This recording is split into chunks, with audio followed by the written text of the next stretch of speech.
What's up, everyone? We're kicking off 2026 with three massive stories that could completely reshape women's basketball as we know it. And I'm not exaggerating here. We've got Caitlin Clark revealing groundbreaking shoe technology that Nike has never used before in any basketball shoe. And she recently went on New Heights once again to talk about her signature shoe. And she talked about the new technology that will be going into this shoe. So I wanted to play this clip for you guys right here. So there's like a couple Kobe's that they have only the technology in like the heel of your foot and not the forefoot of your foot. And I can like tell a huge difference when I play in those. Like it feels like I'm running on hardwood. So like I really struggled to wear those. But for other people, they obviously love them. But for me, it's like, no, I need that technology everywhere. So that's honestly been a huge part of, the process and the creation of the shoe is like it being comfortable and exactly kind of what I need. And the technology that we're going to put into it isn't anything that they've ever put into a basketball shoe before. So I'm really excited about that. We've got a CBA negotiation that's 8 days from deadline with the league, claiming they'll lose $700 million if they accept the player's proposal. And we've got Napheesa Collier, one of the league's biggest stars, going under the knife for surgery on both ankles. 3 stories, 3 very different futures for the WNBA. And all of them are happening right now. So buckle up, because we're breaking down everything you need to know about where women's basketball is headed in 2026. Let's start with the most exciting news. Caitlin Clark went on the New Heights podcast recently and dropped what might be the most significant technology announcement in women's basketball shoe history. She revealed that Nike is putting brand new cushioning technology into her signature shoe that has never been used in a basketball shoe before. Not in the LeBron line, not in the Kobe line. This is completely new innovation specifically engineered for her game. Now, here's why this matters beyond just Caitlin getting her own shoe. Similar to the Kyries, which again, I've talked about this in other episodes, but I feel like the Sabrinas kind of took over what the Kyries were, because the Kyries were so popular. And I feel like a lot of NBA players went from wearing Kyries to wearing Sabrinas. Like if you wear Kyrie or you wore a Kobe, then you're more likely to wear the Sabrinas. But this new technology that they're adding to Caitlin's shoe should be really great. There should be a lot of hype around it. And that's the thing with Caitlin Clark's signature shoe. Like a lot of fans are going to buy her shoe regardless of if you play basketball or not, whether you care about how they feel or not. Fans are just going to buy them because she has so many fans who are just ready to eat up whatever merchandise she's going to release. She talked about a really specific problem that a lot of guards face. Some Kobe models only have cushioning technology in the heel, not the forefoot. And for a player like Clark, who lives on quick cuts and sudden direction changes, that creates a sensation she described as running on hardwood. She needs that cushioning everywhere. So Nike is engineering full-foot cushioning with technology they've apparently never implemented before. That's huge. But here's what makes this even more interesting from a business perspective. With this shoe, she was excited about coming up with different colorways and such. She said that she might do a colorway that's like a Chiefs colorway because she's a huge fan of them. But overall, it was a good conversation. Like we're getting little bits and pieces, and it seems like this Nike shoe is very close. Like it should be here in spring of 2026, and that has been the report. Nick DePaula reported that the shoe is expected to release in spring of 2026, and hopefully we have a WNBA season, and this launches right before the WNBA season. That would just be the perfect momentum going into her 3rd season in the WNBA. And Caitlin Clark also addressed why this shoe has taken so long. And she said, I talked to Nike, Adidas, and Under Armour, and they all offered me a signature shoe. When Clark was being recruited, both Adidas and Under Armour offered her signature shoes immediately. They were desperate to sign her, but she chose Nike specifically because, as she said, they make the best product, even though she knew it would take longer. That's a 22-year-old turning down faster money because she understood long-term brand value. And now we're seeing why that patience might pay off. The spring 2026 release window is strategic too.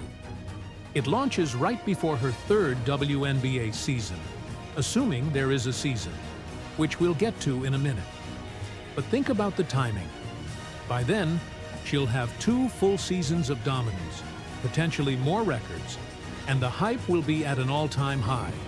Alexa Philippou just put out an article last night on New Year's Eve, and it says WNBA projecting big losses in latest proposal. The union disagrees. She said, as negotiations over a new CBA near the January 9th deadline, the WNBA and WNBPA remain far apart on several key issues. What a revenue sharing system would look like, what should be considered revenue, and how to account for expenses. It is kind of crazy, you guys, that we have 8 days left before this second deadline and the league and the players are still very far apart. It says multiple sources familiar with the negotiations told ESPN on Wednesday that the WNBA is projecting that a recent proposal from the WNBPA, which would give players about 30% of gross revenue, is believed to feature approximately a $10.5 million salary cap, would result in $700 million in losses over the course of the agreement.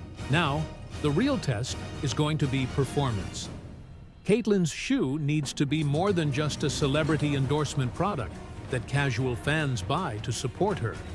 It needs to be legitimately the best option for guards at every level. Because here's the benchmark. The Sabrina Ionescu line essentially replaced what the Kyrie Irving shoes were for guards. They're low profile, responsive, built for quick players, and NBA players started wearing them. That's the standard. If NBA players start wearing Caitlin Clark's signature shoe the way they wear Sabrina's, that's when you know Nike got it right. That's when this becomes a cultural shift, not just a marketing campaign. This shoe represents the commercial upside of where this league can go. Nike investing in new technology specifically for a WNBA player shows they believe the women's game can drive innovation, not just follow what the men's side does. Now let's talk about the crisis that could derail all of this momentum. On New Year's Eve, Alexa Philippou dropped a bombshell article. The WNBA and the Players Union are still far apart on a new collective bargaining agreement, and the deadline is January 9th. That's 8 days away as I'm recording this. Here's what we know from multiple sources. The Players Union proposed a deal that would give players approximately 30% of gross revenue. That would create a salary cap around $10.5 million per team. Average player salary would hit $1 million. Max contracts would reach $2.5 million. Sounds great for the players, right? Well, here's the problem. The league's response is that this proposal would result in $700 million in losses over the life of the agreement. Not $700 million in reduced profits, $700 million in actual losses.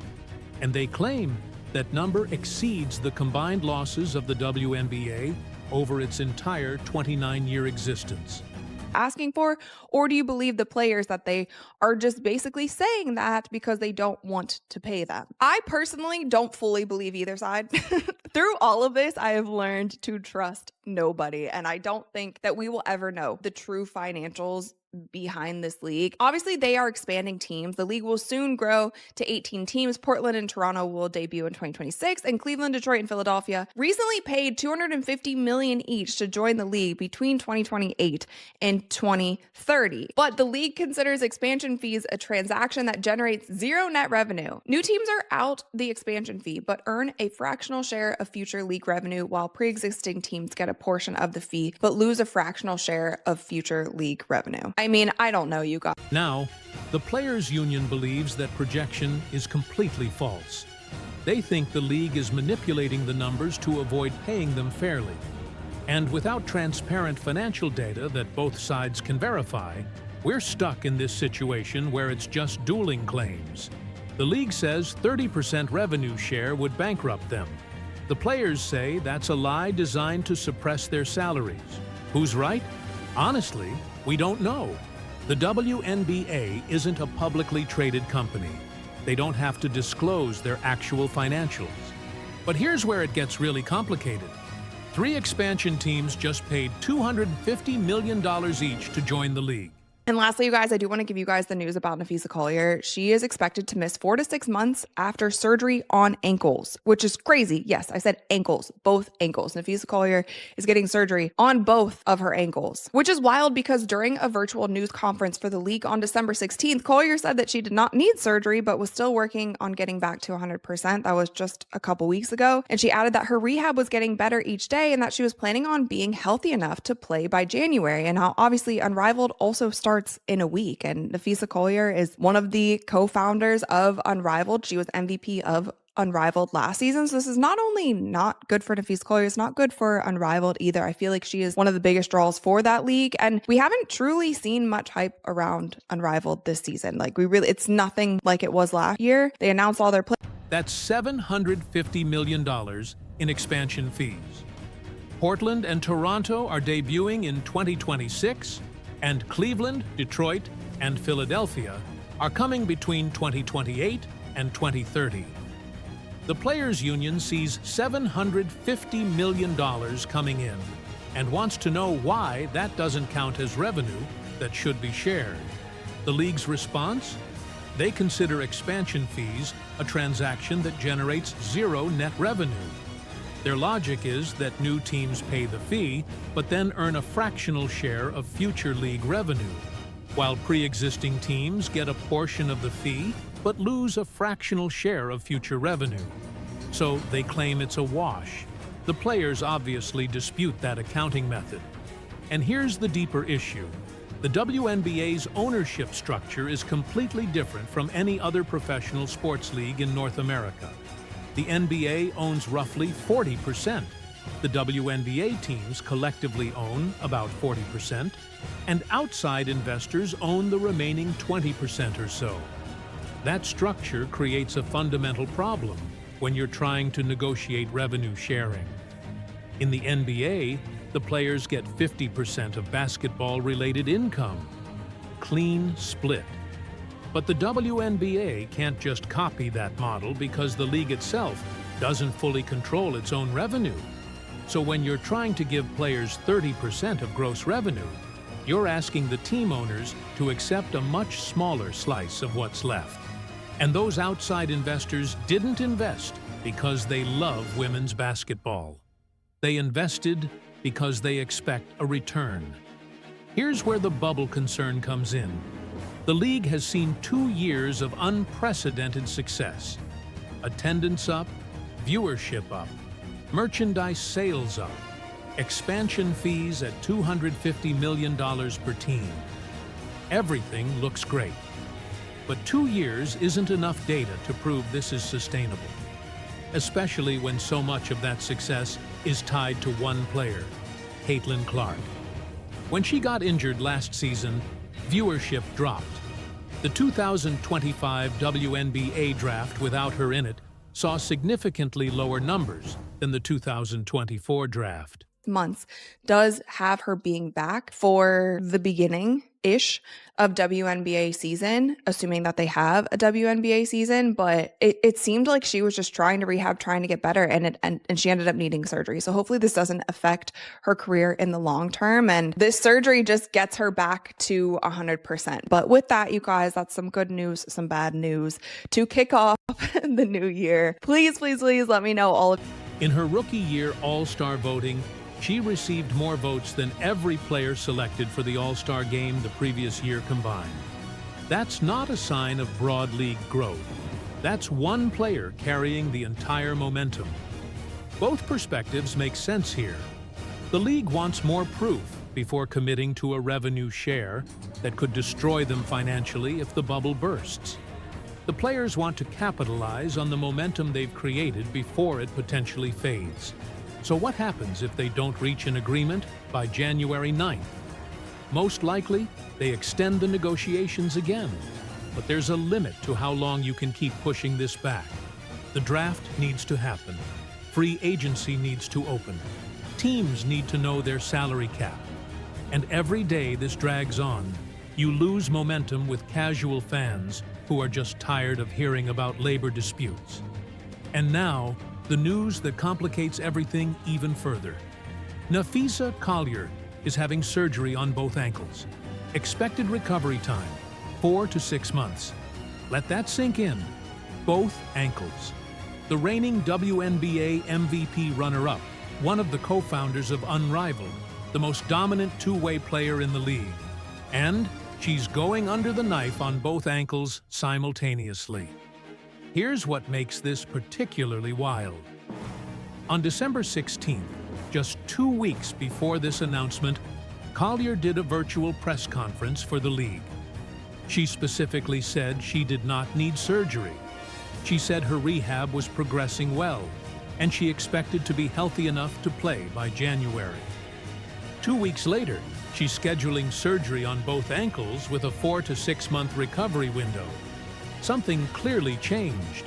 The immediate impact is on Unrivaled, the 3-on-3 league that Collier co-founded with Brianna Stewart. Season 2 starts in 1 week, and now one of the league's biggest stars, the reigning MVP from Season 1, won't be playing. Unrivaled doesn't have the same level of hype this year that it had in its inaugural season. And now they're losing Napheesa Collier, who was one of the main reasons people tuned in. But the bigger concern is what this says about player health and the year-round grind. Think about what Collier's body has been through. Full WNBA season, Olympics, Unrivaled Season 1, minimal rest, then trying to gear up for another WNBA season. And now, both ankles need surgery. That's not a coincidence. That's what happens when elite athletes don't get adequate recovery time between high-intensity competitions. The WNBA is trying to expand, trying to add more games, trying to create a longer season. But if your best players are breaking down physically because they're playing year-round between the WNBA, international competitions, and off-season leagues like Unrivaled, you're going to have a serious problem. 4 to 6 months puts her return somewhere between early May and early July. The WNBA season typically starts in mid-May, so best-case scenario, she misses the start of the season. Worst case, she's out until the Olympic break or later. And here's the other concern. Ankle surgeries, especially bilateral ankle surgeries, can have long-term effects on mobility and explosiveness. Collier's game is built on her ability to move laterally on defense, attack closeouts, and finish through contact. If the surgery affects any of that, even slightly, it changes who she is as a player. So here's where we are as we head deeper into the new year. Caitlin Clark's signature shoe is coming in spring 2026 with brand new Nike technology that could set a new standard for guard shoes. The WNBA and Players Union are 8 days from a CBA deadline with no agreement in sight and $700 million in projected losses being thrown around. And Napheesa Collier is having surgery on both ankles with a recovery timeline that threatens her entire season. 3 massive stories, 3 very different implications for the future of women's basketball, and all of them are unfolding simultaneously. The Clark shoe represents the commercial upside. The CBA negotiations represent the structural challenges. And the Collier injury represents the physical reality of what happens when you ask elite athletes to play year-round without adequate rest. All 3 stories matter. All 3 will shape what the WNBA looks like in 2026 and beyond. So, what do you think happens? Does the CBA get done by January 9th? Or are we headed for another extension? Will Caitlin Clark's shoe actually deliver on the hype? And can Napheesa Collier come back from bilateral ankle surgery and still be the dominant player she was? Let me know in the comments, hit that subscribe button for more WNBA coverage, and I'll see you in the next one.